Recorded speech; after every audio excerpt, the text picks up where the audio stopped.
The South Melbourne Richard Marsland Studios. I've got the best in the business parked in here as we get you ready for the massive game between Adelaide and Geelong at the Adelaide Oval. We've had big fat Willis Brownless over there.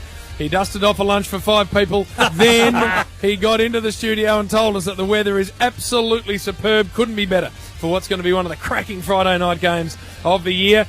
As I look around the room, firstly I can see the Chief. He's ready to go. Hello, Chief. Looking forward to this one, Jim. This, as you said, this could be the match of the season thus far. Big Duke, always on a Friday night. Nice to see you. Looking forward to tonight, Jim. I always feel like it brings the best out of us, this studio. We're well catered for. Chief actually comes with a little bit on a Friday night. He's got an edge, Chief. And as Chief said, we are building into a game that I'm very, very much looking forward to tonight. How good is it also to be working with Enola tonight? With? The Enola Gay over here, the bomb dropper. Yeah. He is just in career form. The Wok. Last night, big of course, stories, massive day story. after day. Purple, this is, of course, you're naming the 8 players who went to Mick Malthouse pleading with him to stay in 2011. How was breakfast this morning, Duke?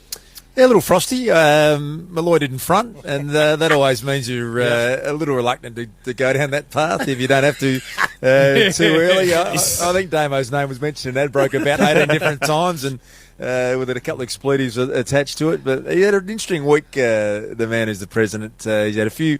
This is a man who has got, I reckon, about 30 fronts at one period of time. Yes. He's fighting, and that's just another one. So Damo, it's just another one. Yep. I don't know how he keeps them all up, but he doesn't lose many. The academies genuinely are up there, and the Swans president, and so they're on the firing line. Caro's always sitting there on the list somewhere.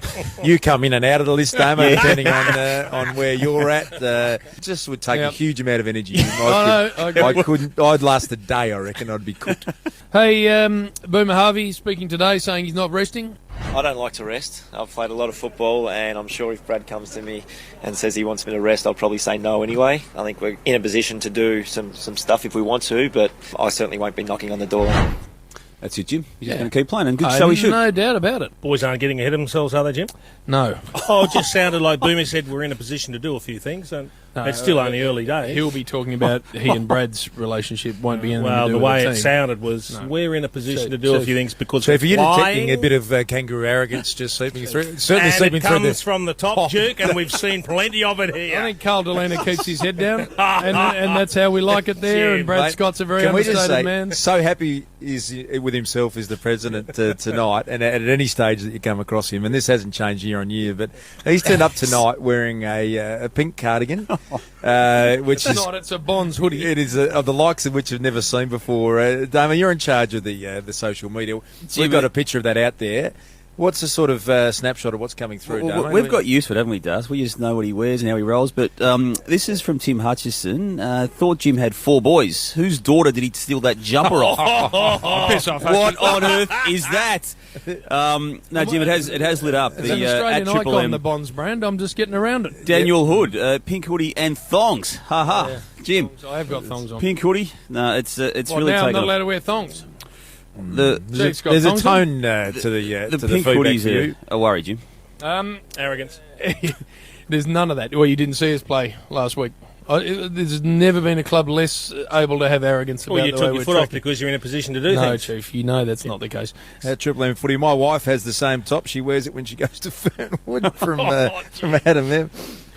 Catherine says it's baby pink. James, come on, you can't be wearing that sort of gear. Catherine said that. Catherine said that. And what about Cootsy's a flog? Triple M footy. Leave the real wanker style dress sense to the Dukes. Yes, Cootsy, which I is like that too. horrendous. And I think there's a little drive-by for Chief here. Yep. I'll get back to you. Better than the Chief's orange and green combo. Except I'm wearing nothing that's green. Surprised that fits on his melon. So it's It's just a good one, colourblind. No.